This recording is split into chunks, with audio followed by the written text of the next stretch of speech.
Tu sais, maman, récemment, je me suis rendu compte que par rapport à Dubaï, je m'étais trompé sur toute la ligne. Parce que je sais que quand je t'ai dit que je partais ici, en tout cas au début, ça t'a fait peur. Mais je me dis que c'est normal.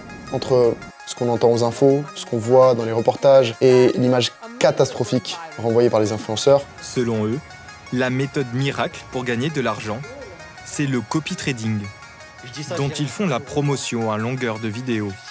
Et là, tu vas commencer à encaisser, juste ici. Copier, coller, encaisser. D'un œil extérieur, on peut croire que cette ville, elle prend plus que ce qu'elle ne donne. Et finalement, c'est vrai. Encore plus quand on ne sait pas pourquoi on vient ici. People living there would show off their life. Great cars, great houses and great clothes. In the end would come a signature sign-off. They would say, Habibi, come to Dubai.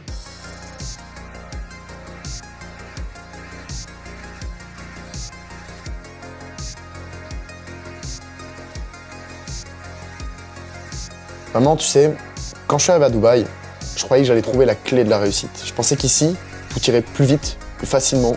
Et je voyais presque Dubaï comme une ligne d'arrivée à partir de laquelle tout serait plus simple. Et ça, c'était une belle connerie. J'ai vite compris que Dubaï, c'était en réalité le départ d'une toute autre course, un autre marathon. Tu sais, on entend souvent que Dubaï n'a pas d'âme. Mais c'est faux. Récemment, j'ai vu une vidéo d'un gars qui est très connu et il disait quelque chose de très intéressant par rapport à Dubaï. A lot of people say Dubai has no soul. That's not true. Dubai has a soul, and the soul is for winners. And Dubai is winnerland, and people who don't win don't like Dubai. But people who endlessly win understand that their safety is probably the most important thing, and the fact that their assets and their money is protected is also the second most important thing. So Dubai is a winner's culture for winning people, and there is a soul here. The soul actually is the brutal efficiency of things. Et personnellement, je pense qu'il a raison. Mais laisse-moi t'expliquer. Dans cette ville, on t'attend pas. Je dirais même que c'est marche ou crève. Ici, qui plus est, en tant qu'homme, on te materne pas.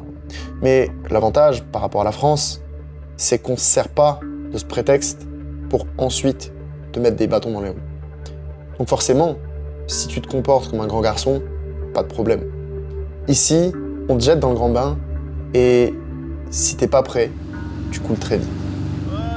Parce qu'ici, maman, la compétition est partout. Elle est silencieuse, impitoyable, et pourtant, c'est ce qui fait la beauté de cet endroit. Parce que si tu acceptes d'être constamment remis en question, si tu acceptes de refuser le statu quo et de continuellement te battre pour solidifier tes bases et en conquérir de nouvelles, alors Dubaï, ça devient un tremplin, une vraie terre d'opportunités. Un peu à l'image d'un nouveau rêve américain. Mais pour survivre dans cette jungle, j'ai compris qu'il fallait maîtriser une aptitude, pour ne pas dire une compétence qui, selon moi, est propre à tous les endroits où l'humain peut se retrouver à se perdre. Carrément.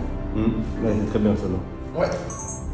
Cette aptitude, c'est celle de savoir dire non. Non aux distractions, non aux sorties tous les soirs pour soi-disant networker, alors qu'au final, tu te retrouves juste à dépenser ton argent plutôt qu'à travailler. Et enfin, non à toute cette dopamine facile qui détruit toute clarté. Ici, maman, j'ai compris une chose. Tu deviens ce que tu tolères.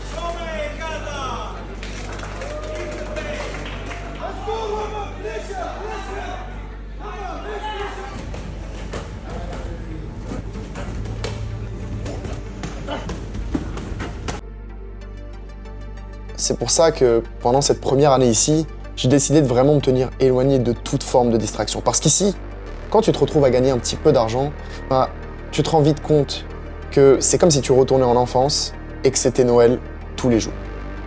Voiture de sport, hôtel de luxe, bateaux, restaurants incroyables et bien sûr, pour les moins disciplinés, des femmes tout aussi magnifiques que dangereuses.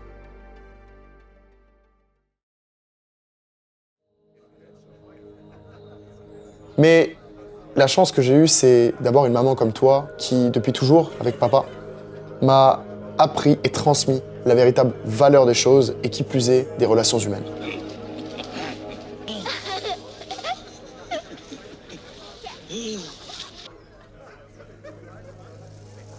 Grâce à vous, j'ai compris une chose, c'est qu'on n'achète pas tout avec l'argent. Et encore moins l'amour, le vrai. Et je sais que c'est certainement ça qui m'a permis de ne jamais tomber dans les vices de cette ville.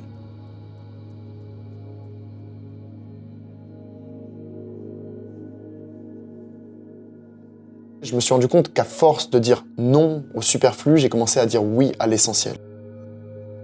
Par exemple, j'ai commencé à dire oui à l'énergie et à la paix que je retrouve quand je me lève tôt pour aller faire du wake surf le dimanche au lever du soleil. Ces matins-là, je me sens libre, épanoui.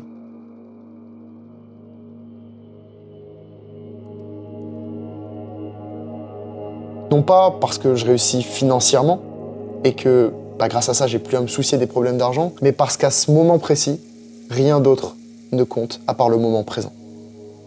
Vague après vague, chute après chute. Comme dans la vie, j'apprends, je recommence, je m'améliore et surtout, je me sens vivant. Après, je suis un peu un skeg aussi. Ensuite, j'ai retrouvé cette routine que je me suis construite et que j'aime suivre le dimanche.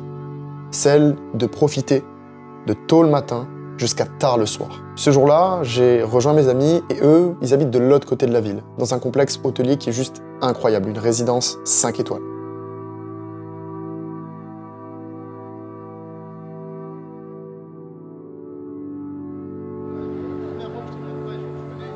C'est quand même une sacrée vie. Hein. J'ai envie de montrer ce que c'est. Voilà ce que c'est la vraie vie des entrepreneurs à Dubaï finalement. Juste rendez-vous compte d'à quel point c'est magnifique. Et vraiment, je vous le dis, j'ai vraiment beaucoup de gratitude, chose que j'avais pas avant de pouvoir habiter ici et de pouvoir être dans une ville où tout va vite, où il y a autant de sécurité et où tout est fait pour la réussite. Ça, ta chambre est bien rangée, hein? Putain, t'es un entrepreneur, toi. Ça. Par contre, pas mal le setup, hein. On a fait du shopping. Vraiment pas mal le petit setup, hein. Ouais, bah c'est encore un petit peu de bazar, mais t'as un petit spot qui vient voir l'écran d'ici là. On va voir tout ça. Ça, si c'est. Ah ouais, c'est pas un écran, c'est une rampe de skate, frérot. Est-ce que je vais être encore plus riche? Ouais, là, je me sens très riche. Là, je me sens vraiment entrepreneur de l'extrême. Avec la petite vue derrière. Voir un petit peu. Ah là là là là. Ça, pour closer, les gars. Ça rajoute combien de... Oh, on est sur du 30-40%. Combien de points de conversion sur... 30-40% de taux de conversion supplémentaire. Ouais. Ah ouais, facile. Bah voilà. En fait, tu rembourses ton loyer comme ça. Exactement. C'est magnifique. T'imagines, maman, ils ont tous 22 ans, 23 ans, et ils ont déjà cette vie. Rappelle-toi, moi, à leur âge, j'étais encore à l'armée, à sauter d'un avion, et surtout à envisager une carrière militaire jusqu'à la retraite. Tout ça, pour moi, ça n'existait même pas. Ça a bien changé. C'est fou. Ouais, on va aller se baigner un petit peu.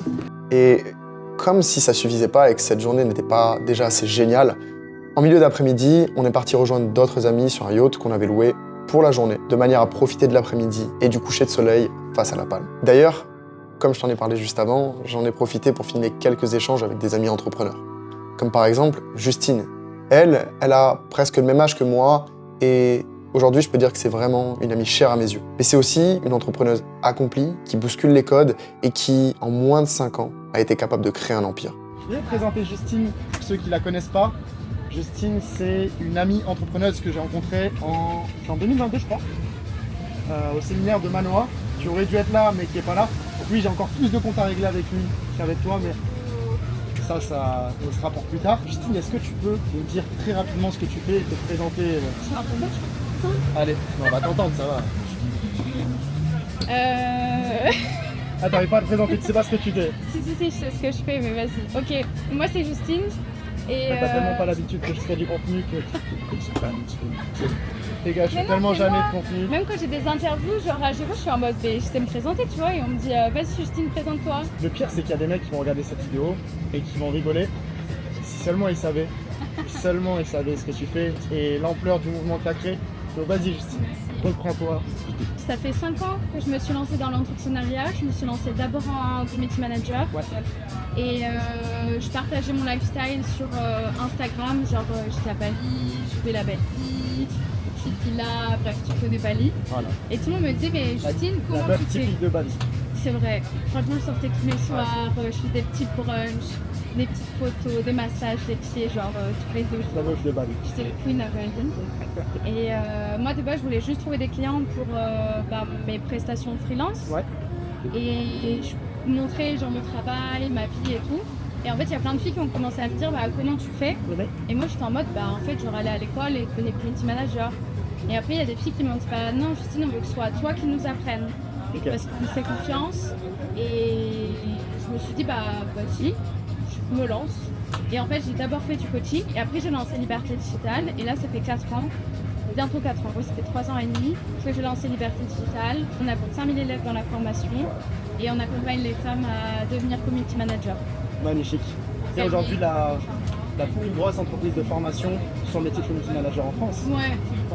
Donc c'est parti juste d'une demande parce que tu avais un lifestyle qui était intéressant et que tu kiffais ça. Au fait de monter la plus grosse académie de community managers de France. Ouais. En vrai, c'est juste les filles qui font que me demander de rejoindre et j'ai créé tout ça juste pour leur permettre de pouvoir faire ça. J'aurais jamais cru faire ça de ma vie. Et c'est quoi la suite justement de tout ça? La suite de tout ça, très bonne question. Non, en vrai, mon objectif là, c'est quand même rendre l'entrepreneuriat accessible aux femmes parce que moi, c'est ce que j'aurais voulu avoir quand je me suis lancée. Et forcément, j'ai la partie où je vends ma formation, mon accompagnement, et c'est ça qui me fait vivre aussi. Mais il y a quand même toute une partie création de contenu que je fais aussi parce que j'ai envie de partager ça. Et je pense que ma mission de vie, elle est reliée à ça. Et vraiment aider les femmes à se lancer dans l'entrepreneuriat, à prendre confiance en elles. Et même si c'est pas le community management, juste les inspirer à faire autre chose. Surtout que vraiment, je trouve que le community management, c'est vraiment une compétence très simple à maîtriser et que c'est une très bonne première compétence pour entrer dans le monde du business en ligne. Parce que tu es directement au centre de ce qui rapporte de l'argent aux entreprises. Et moi, personnellement, j'ai eu l'occasion de collaborer avec certaines de TCM, notamment Fiona, sur la création de la formation d'une de nos boîtes. C'est bien passé. Et c'est très très bien passé. Mais ce qui est très intéressant, c'est de voir aussi à quel point derrière, tu permets à ces filles-là de changer leur vie et d'être mis en relation avec des boîtes, par exemple, comme la nôtre, comme plein d'autres boîtes digitales. Et souvent, je pense... C'est qui m'a écrit là. Ah ouais? Là, il recherche une CM du coup. Mais c'est assez fou de voir de l'extérieur comment la plupart des personnes ne se rendent pas compte à quel point dans le domaine digital, il y a vraiment une demande dans presque tous les secteurs de la prestation de services. Et CM Depuis le Covid, je pense que les gens ils s'en doutent un petit peu plus. Moi en vrai, c'est le Covid qui m'a lancé. J'aurais pas eu le Covid, je pense que j'aurais été CM mais salarié, pas CM freelance. Genre chef de projet, tu vois. Et c'est vrai qu'il y a plein d'opportunités, genre le job de closer. Tous ces métiers de plan zéro et tout, métier à bailleur, faire des automatisations et tout. Et pour la petite histoire, il y a quand même une anecdote qui est marrante avec toi. J'avais pas d'essayer de te dire. Je pense qu'il faut que ce soit toi qui la raconte. En fait, les gars, la première fois que j'ai rencontré Justine, elle voulait pas me parler et elle m'aimait pas. Et je l'ai appris 1 an après. Pourquoi tu m'aimais pas, Justine? Pourquoi tu voulais pas me parler? Je me suis fait arnaquer par un mec et je pensais que tu étais son assistant. Donc j'ai une tête d'assistant. Voilà, c'est ce qu'il faut retenir dans cette vidéo, j'ai une tête d'assistant. Mais il faut savoir que ces personnes-là, quand je me suis lancée, elles m'envoyaient des messages et elles me disaient mais tu peux pas faire ça, t'as pas les compétences pour. Ouais, voilà. C'est pas une demande, genre y a pas d'offre, je peux répondre à ça. Vraiment, ils voulaient me faire douter à mort. C'est vraiment l'exemple parfait de ne pas écouter qui que ce soit, à part soi-même, et des personnes legit, on va dire. Mais vraiment de faire ce qu'il faut pour que ça fonctionne et d'avancer, parce que je vois très bien de qui tu parles. D'ailleurs, c'est marrant parce qu'on avait la conversation avec les gars dans la voiture tout à l'heure et je parlais de cette personne-là, entre autres. Et aujourd'hui, lui, il ne vend plus rien. Il est complètement effacé du marché. De chemise, et il est complètement effacé du marché, alors que toi, tu as persisté dans une seule chose, tu t'es concentré et aujourd'hui tu domines ton marché, donc félicitations pour ça. Et je crois qu'on va pouvoir couper ce vlog et puis aller faire un petit peu de jet ski. Bref, encore une fois, t'as vu, c'est bien loin du cliché qu'on peut imaginer quand on voit des gens sur Mute. Et le reste des personnes que j'ai rejoints ce jour-là, c'est en majeure partie des gens comme moi. Des femmes, des hommes qui, la semaine, travaillent comme des acharnés pour accomplir leurs rêves et qui, le dimanche, aiment se retrouver et juste passer de bons moments. Bien sûr, on a parlé de business, mais aussi de nos vies, nos visions et du futur qu'on veut vraiment construire. Et j'ai compris quelque chose ce jour-là. C'est pas Dubaï qui rend certaines personnes creuses, vides ou superficielles. C'est leur manque de discipline et de discernement qui les pousse à oublier ce qui compte vraiment. Et forcément, quand on arrive avec un tel état d'esprit, rien de bon ne peut arriver. Encore plus à Dubaï où finalement, il n'y a aucune limite. Par contre, au contraire, si tu arrives ici solide, prêt à en découdre, avec des vraies valeurs et surtout une vision, alors cette ville, elle t'amplifie, elle te rend plus fort, plus clair, plus libre. D'ailleurs, c'est la discussion que j'ai eue avec Kevin qui, lui aussi, est entrepreneur ici et installé depuis quelques mois. Il y a une conversation qu'on a eue et que j'ai juste trouvé que c'était dommage qu'elle soit pas dans le vlog. C'est vis-à-vis du fait que, à force de vivre ici, à force d'être à Dubaï, à force de passer du temps à faire des activités un peu exceptionnelles comme celle-là, genre faire du yacht, faire du wake, et avoir cette qualité de vie qu'on a, on peut arriver à banaliser et normaliser des choses qu'on ne devrait pas normaliser. Et pour moi, je pense que c'est très important de se rendre compte qu'on a beaucoup de chance d'avoir cette vie. Alors, bien sûr, la chance, on l'a provoquée, on a fait ce qu'il faut. Et, voilà, toi, tu es l'exemple même que le closing, ça permet de vivre une vie qui est complètement différente. Et aujourd'hui, tu as des résultats exceptionnels dans le closing. Mais toi, c'est quoi ton avis sur ça? Parce que, justement, je trouve que tu as une approche très saine de Dubaï. Et j'aimerais bien que tu puisses en parler dans cette vidéo et que ça puisse inspirer certaines personnes. Alors, je suis arrivé à Dubaï il y a 3 mois. À la base, je sais même pas si toi t'es au courant, je devais rester 10 jours à Dubaï. Ouais, tu m'avais dit. Ouais, voilà. Et j'ai pas vu le temps passer. Et un jour, ma mère m'a demandé ce que je faisais et je lui ai dit, en fait, je reste à Dubaï. Je l'ai acté quand j'étais au téléphone avec elle, c'était assez drôle. Et c'est vrai que les activités que j'ai pu faire à Dubaï, c'est des choses qu'auparavant, j'ai jamais vraiment fait. Tu vois, être sur un yacht le week-end, typiquement, c'est le truc qui m'arrivait une fois dans l'année en vacances dans le sud. Et là, c'est la deuxième fois qu'on le fait en 2 semaines.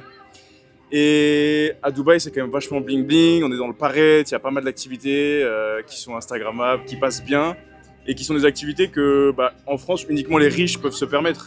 Je pense au golf, je pense au bateau, je pense au yacht, je pense aux soirées. Donc tous ces trucs-là.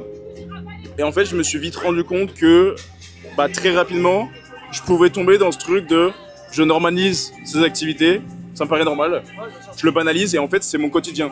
Sauf ça a beaucoup moins de plaisir. Voilà, tu prends moins de plaisir et puis je me suis dit mais en fait si je rentre en France et que j'ai pas accès à tout ça, je vais détester ma vie, je vais être déprimé. Alors que la vie c'est pas être sur des yachts tous les week-ends, tu vois. Le Rixos c'est pareil, on a une vue de dingue tous les matins et on le normalise parce que c'est ma chambre, c'est ma vue. Et donc à un moment, ça faisait 1 mois que j'étais là, j'étais en mode j'ai pas du tout envie de devenir le cliché de Dubaï, de l'influenceur pourri gâté qui apprécie plus rien. Et je me force à me poser sans faire de photos sur Insta, à regarder la vue et à me dire putain j'ai de la chance. Alors la chance on se l'est créée certes, ouais, à apprécier à sa juste valeur ce qu'on est en train de vivre et à pas le normaliser et à le faire que à petite dose. Ça fait chier mes potes parce que eux ils ont envie que ce soit ça tout le week-end et toute la semaine. Je refuse de le faire systématiquement pour pas que ça devienne la norme et que je l'apprécie en fait. Parce que le jet on pourrait en faire tous les week-ends. Mais si t'en fais tout le week-end ça devient la norme et t'apprécies plus. Et je pense que c'est important de garder les pieds sur terre. J'ai quand même pas mal voyagé, que ce soit à New York, à Singapour, bref, un peu partout. C'est un des endroits à Dubaï où tu peux le plus vite et le plus facilement perdre les pieds sur terre. Sincèrement. Dans le bling bling et... Tu vois, c'était une discussion que j'avais avec Lucas et des amis hier. À mon sens, pareil, j'ai beaucoup voyagé, j'ai vu beaucoup d'endroits. Mais Dubaï, je reste persuadé que c'est un endroit où, si tu veux aller dans l'extrême, et si tu veux dépasser les limites de l'entendement du n'importe quoi, tu peux aller dans l'extrême. Dubaï, c'est un endroit où si tu veux dépenser 1 million d'euros par jour, tu peux dépenser 1 million d'euros par jour. Il y a très peu d'endroits comme ça sur Terre. Et donc forcément, tu peux te retrouver très vite à faire des grosses conneries. Et tu peux te retrouver aussi à penser pas correctement. Moi, il y a une pensée que j'ai eue ici qui m'a fait beaucoup de mal et ça a été une vraie prise de conscience pour moi. Mais une fois, on avait fait un team building, tu vois, on avait loué un yacht pour faire venir nos closers dessus. Et je m'attendais pas à ce que ce soit ce yacht. Ce yacht-là. Je pensais que ça allait être un plus gros yacht. Et je suis arrivé, et genre pendant 5 minutes, j'étais en mode, c'est un petit yacht. Je pensais que ce serait un plus gros yacht.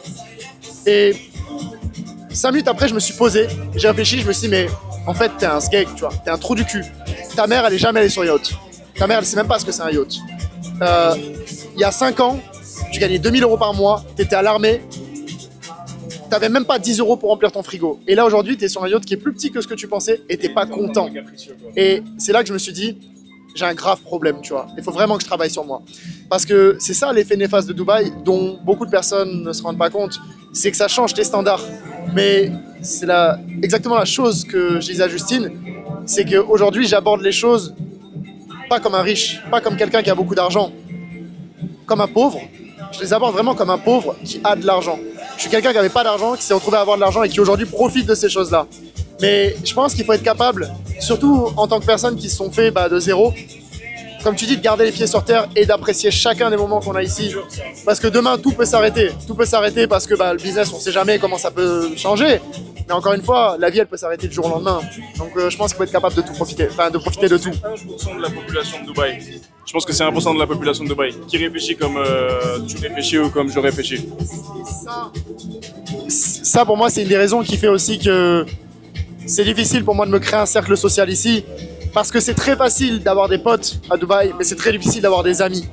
Parce que l'amitié est très conditionnée à Dubaï par les possessions, par les expériences, par le « Ah ouais, mais tu veux faire quoi ce week-end? Viens, on va en yacht. » Si tu fais pas ça, t'intéresses pas les gens. Et c'est très dur de trouver des gens qui ont vraiment envie d'être amis avec toi. Et d'un côté, tant mieux, tu vois, parce que quand t'en trouves, c'est que c'est des vrais amis. Mais je pense qu'en tant que jeune, vraiment très jeune, tu peux vite te faire berner ici. C'est une des problématiques de Dubaï d'après moi. C'est que tout est tourné autour de l'argent, du paraître, de ce que tu as, ce que tu possèdes. Alors qu'en vrai, les gars, on s'en fout à la fin de la journée. Genre, franchement, ce qui compte, c'est sur qui tu peux compter, qui sont tes frérots, est-ce que tu as tes proches avec toi, et est-ce que tu es une bonne personne. Donc soyez vous-même, les gars, et ne changez pas pour une ville ou autre chose. Que vous soyez à Dubaï ou n'importe où dans le monde.